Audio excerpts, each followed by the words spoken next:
2014 నుంచి 2019 మధ్య కాలంలో ఆంధ్రప్రదేశ్‌కి చంద్రబాబు నాయుడు ముఖ్యమంత్రిగా ఉన్నటువంటి టైంలో, ఆయన పాలన టైంలో ఏపీకి ఇంటెలిజెన్స్ చీఫ్‌గా పనిచేసినటువంటి ఏబీ వెంకటేశ్వరరావుకి సంబంధించి రీసెంట్‌గా క్యాట్ ట్రిబ్యునల్‌లో ఆయనకు సంబంధించిన సస్పెన్షన్‌ని కొట్టేసిన సంగతి మనకు తెలిసిందే.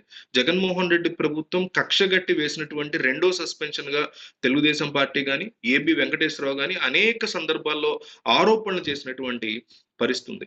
అయితే ఈ సస్పెన్షన్‌ని అసలు ఎందుకు విధించారు? మొదటి సస్పెన్షన్‌ని విధించి తీసేశారు. ఇది రెండో సస్పెన్షన్.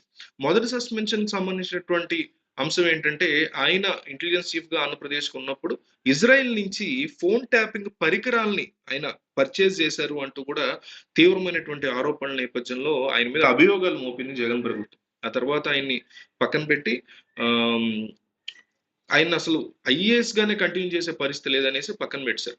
ఆ తర్వాత కాలంలో ఆ సస్పెన్షన్‌ని తీసేసినటువంటి పరిస్థితి. ఎందుకంటే ఆయన కేవలం ఆర్డర్ చేశాను తప్ప నేను కొనుగోలు చేయలేదు అనే దాన్ని ఆయన ప్రూవ్ చేయగలిగారు. దాంతో పాటు కోర్టులు కూడా ఆయనకే సపోర్ట్‌గా నిలిచాయి.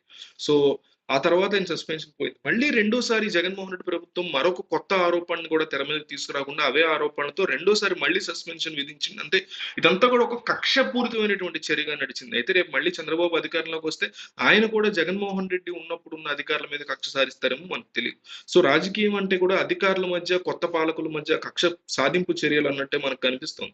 తెలంగాణలో కేటీఆర్ వ్యవహారం గాని, ఫోన్ ట్యాపింగ్ వ్యవహారాన్ని చూసిన మీకు అట్లాగే అనిపిస్తుంది. కవిత అరెస్టు వ్యవహారం కూడా కక్ష సాధింపులాగా అనిపిస్తుంది మోడీది. సో ఓవరాల్ గా కక్ష సాధింపు కోసం తప్ప వీళ్ళ రాజకీయాలు ప్రజలకు ఉపయోగపడడం అనేది ఒక 5-10% తప్ప మిగతా అంతా కూడా వీళ్ళ పగ తీర్చుకోవడానికి సినిమాల్లో హీరోల్లా ఫీల్ అవుతూ వీళ్ళు రివెంజ్లు తీర్చుకోవాలి ఒకళ్ళ మీద ఒకళ్ళు అనే దిశతో ముందుకెళ్తున్నారు. సో మొత్తం మీద ఏబి వెంకటేశ్వరరావు బయటికి వచ్చిన తర్వాత ఆయన తీసుకునే కొత్త నిర్ణయాలు ఆసక్తికరంగా మారాయి. ఎందుకంటే ఆయన కేవలం బయటకు వచ్చేసరికి సస్పెన్షన్ ఎత్తే టైంకి 2 వారాల పాటే ఆయన చేతిలో ఈ యొక్క ఆహ్, టర్మ్ ఉంది. ఆయన డ్యూటీకి చేయగలిగింది ఎప్పుడన్నా ఏదన్నా అవకాశం ఉంటే 2 వారాలు మాత్రమే. సో, తనకి పోయినటువంటి కాలాన్ని మళ్ళీ వెనక్కి తెచ్చేలాగా దాని మీద ఏదన్నా మార్పులు చేయగలుగుతారేమో అని నేరుగా జగన్మోహన్ రెడ్డి ప్రభుత్వం తనకు చేసిన అన్యాయాన్ని ఎదురుస్తూ సుప్రీం కోర్ట్‌కి వెళ్ళబోతున్నారు ఏబీ వెంకటేశ్వరరావు అని తెలుస్తుంది. ఆయన గనుక నిజంగా సుప్రీం కోర్ట్‌కి వెళ్తే అది కూడా ఎలక్షన్ టైమ్‌లో వెళ్తే సుప్రీం ఏ ఒక్క పాజిటివ్ ఇంపాక్ట్‌ని ఆయనకి ఇమ్మీడియేట్‌గా కేస్ టేకప్ చేసినా సరే ఇది జగన్మోహన్ రెడ్డి ప్రభుత్వానికి చాలా పెద్ద బ్యాడ్ న్యూస్ అయ్యే పరిస్థితి ఉంది. ఎందుకంటే ఆయన మీద